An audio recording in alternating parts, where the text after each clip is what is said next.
Voici les principales actualités de ce dimanche 21 septembre.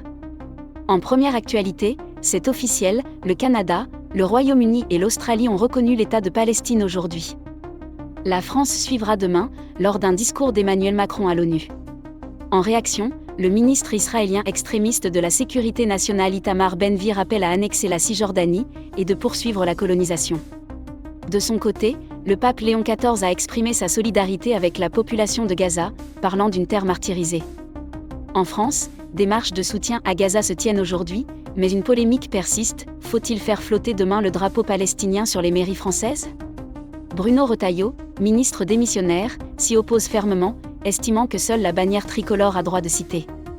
Le maire de Nice, Christian Estrosi, le soutient et attaque à son tour ce symbole, qu'il qualifie d'étendard du Hamas, alors qu'il avait lui-même hissé le drapeau israélien sur sa mairie par le passé.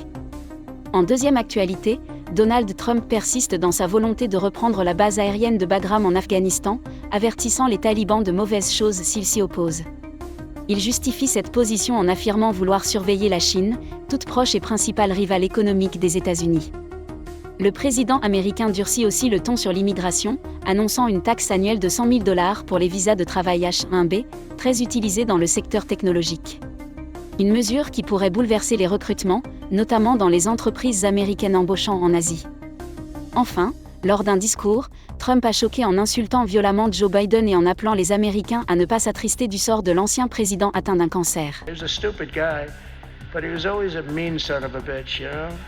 Des propos qui suscitent la controverse aux États-Unis. Merci de votre fidélité, et abonnez-vous pour suivre l'actualité mondiale.